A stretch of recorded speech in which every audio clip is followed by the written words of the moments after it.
You gentlemen have received my instructions in the dressing room. You know what we're here for. Remember to protect yourself at all times. And when you touch gloves now, men, you're boxing at the bell. God bless you both.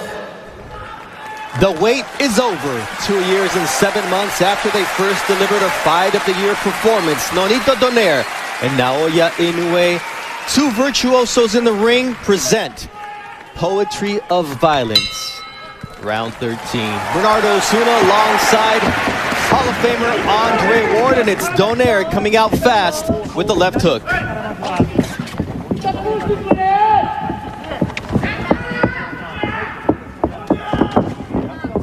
Both fighters said they needed to be better than they were the first time around. For Donaire, impossible to think that even though he fractured the right orbital bone of Inoue and his nose, nonetheless, he wasn't able to come away with the victory thanks to the courage and boxing skill of the hard-hitting Japanese monster. Already in this first 30 seconds, I see a Donaire who's swifter on his feet.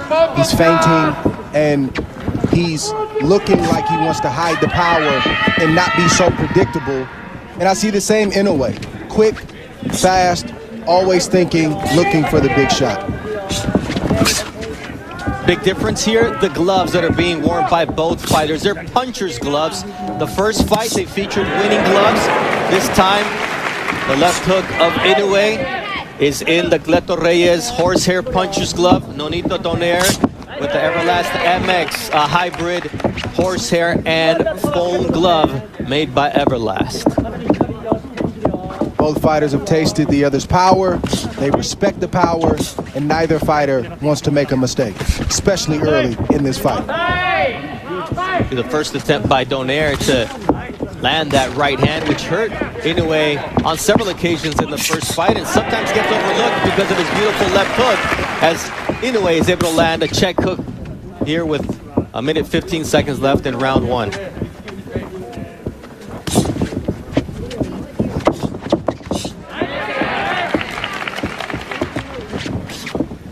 The Japanese crowd getting into it here, Dre.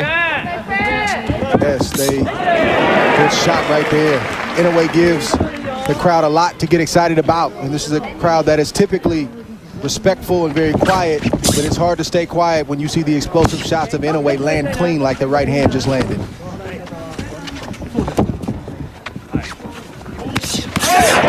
see the jab of Inoue there with the counter right, and now a left hook from Inoue. This fight can change with one punch at any moment. You won't want to blink because they both have dynamite in their punches. You see that left from Inoue. So far, no reaction from either fighter from the big shots that they've taken in this first round, which is impressive because the fighters are still warming up. Nice left hook there from...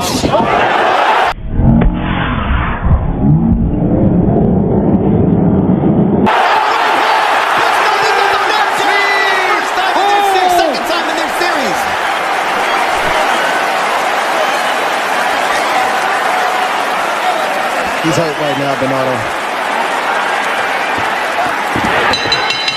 The bell was his greatest ally.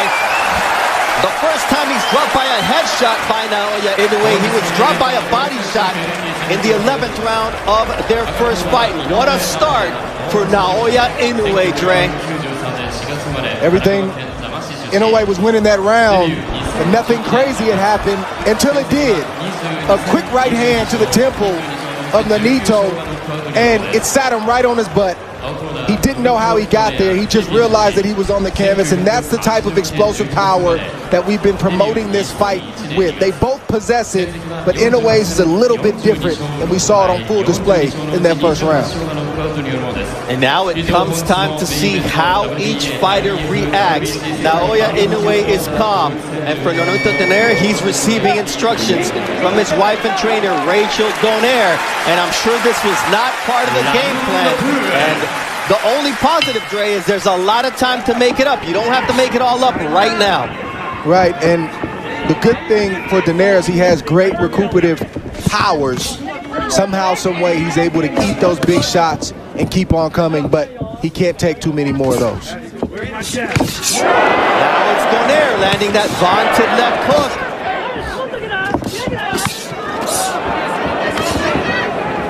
See that right hand from Naoya Inoue. Inoue, you have to pick your poison. Now it's a left hook that rattles Nonito Donaire. It's devastating power, and the legs of Donaire are not all there. And Inoue taking advantage of the moment as Donaire tries to go downstairs. And Donaire needs to get himself together before he tries to load up, but that's not in his nature. He wants to draw Inoue in, even though he's hurt. He's trying to land his own big shots. See another vicious left hook from the monster, Naoya Inoue. Body shot from the monster. Looks like Donaire has made up his mind. He's going to fight fire with fire, and that's just the way it is, for better or worse. Drops Donaire as he's able to somehow manage to find his balance. But Inoue, man, it might have been better to just go down, Dre, because Inoue is going to work here. And the left hook now does put down Donaire in round 2. And this fight is over.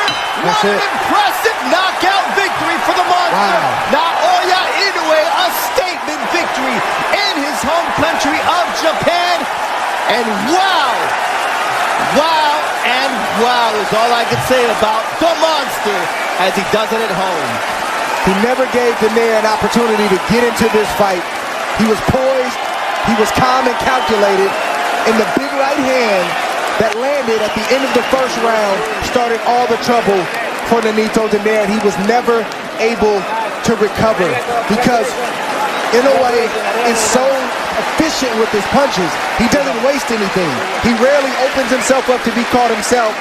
Donaire tried to land the shots, but the explosiveness and the power proved to be too much. We talked about Inoue having to be more defensively responsible for this rematch because of the damage he took in the first fight, Dre, and you mentioned that you expected a better version of Inoue.